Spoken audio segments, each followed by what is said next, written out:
Hey friends, welcome back.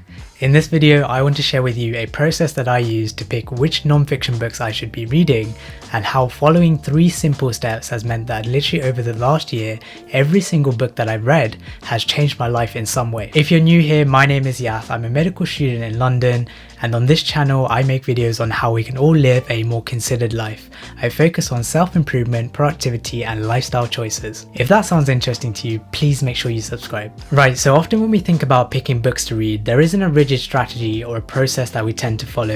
And I think this is where the problem begins to start because, when we read books, we invest our time, and we all know that time is our most valuable asset. So it really does make sense to make sure you're reading the best books for you. Some people might think books they should read are the New York Times bestsellers, or books that rank really highly on places like Amazon and Goodreads, or they might even look to the more classic books that have been around for a long period of time and are still really popular books, because they think these books have landed their positions for a reason, therefore they must be great books.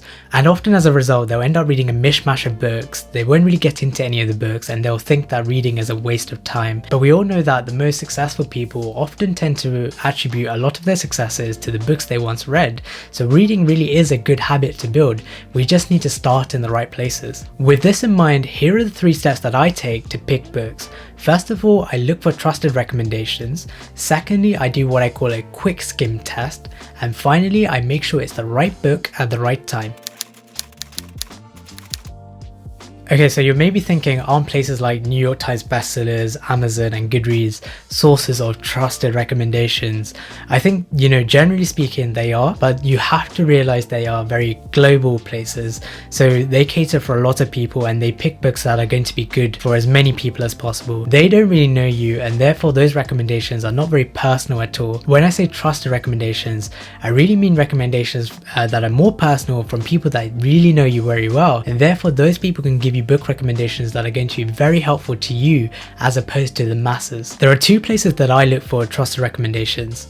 First of all, I look at my immediate network, so my close friends and my mentors. For example, last year when I met with Ali Abdal, he was able to give me a number of book recommendations which I then went and read, and these were all great book suggestions because he was able to understand where I was coming from and what I really needed at that point in time. So always look around, ask your mentors, ask people that really know you really well, because they will instantly be able to give you more personal book recommendations. Secondly, you want to look at people that are very respectable within the domain that you're wanting to read. For example, if you're looking to learn more about investing, then the obvious people to go to might be Warren Buffett, Charlie Munger, and look at what kind of books they recommend. Or if you're more like me and want to learn more about how to live a more considered life, you might want to look at people like Tim Ferriss and Naval Ravikant and see what kind of books they recommend. And the point here is that when we go looking for recommendations in the right place from the right people, they'll have done much of the hard work for us. So they'll have read a lot of the books within that genre or within that interest, and they'll have really selected the books that are the best books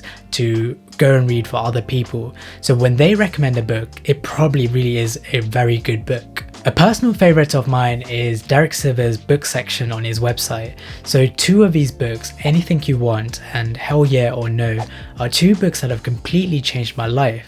So this is someone that I really look up to and I really resonate with. So whenever I'm looking for a book, I go to his book section and see if he's read it before and see what kind of thoughts he has, or if he recommends this book to other people. And if he does, this might be a good starting point for me for a book that I might potentially consider. Okay, so you've now narrowed down a potential list of books. How do you still confirm that these books are still the best books for you to read? This is where I like to do what I call a quick skim test, and it's very simple and it really just involves skimming through the book and making sure it's the right book for you. So when you're skimming through the book, you want to be looking at the contents page, you want to be looking at the style of writing and whether that's suitable to you. You might want to also look at the chapter end and see if there's a summary or like a few takeaway points for you, and you might also want to look at the conclusion and see how the book ends. And you want to piece all of this together and make sure it's still the right book for you. Okay, so you're thinking, well, doesn't that kind of spoil the book? But why not? When you read non-fiction books, you read with the intent to learn. And when we read with the intent to learn, we always want to make sure that we're getting what we're after. Okay, so now you've narrowed down a potential list of books, and you've also done a quick skim test to see if it's the right book for you, and you've now selected a book that you think is going to be a perfect book for you to read. How do you now make sure it's still the right time for you to read this book? This is where you want to do one last thing and make sure it's the right book at the right time. You may have heard this phrase in other contexts, for example, the right opportunity at the wrong time is still the wrong opportunity, or something similar. And I think that's still very true with books, because when we read books, we learn a lot. And when we look at ourselves personally, we have different career goals or different personal needs at different points in time. So we want to be reading books that are really fit for our current goals or current needs. And a great way to do this is to ask yourself a few personal questions. So 1, why is now the best time to read this book? Secondly, will there ever come a time where this book is going to be more useful?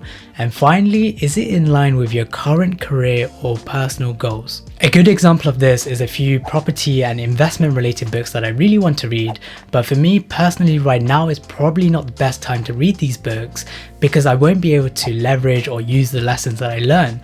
Therefore, it's better for me to read these books sometime in the future. So think about it this way, the right book already exists, there might even be 1,000 right books, but the book won't come looking for you. It is up to you to go look for the right book for you. And as Naval, one of my favorite entrepreneurs and thinkers of all time said, read what you love until you love reading. So a great way to expedite this process is to read strategically and pick books that are really going to be valuable to you in the current moment and provide you with the best value possible. If you enjoyed this video, you definitely enjoy one of my previous videos, which is how I remember what I read. And in this video, I share with you the 4S technique, which helps me remember book wisdom for pretty much forever. And finally, I'll be very grateful if you enjoyed this video to leave a like, comment, and if you haven't already, subscribe to the channel. My goal is to eventually provide as much value to as many people as possible, so I really appreciate your support. Thanks for watching and I'll see you in the next one.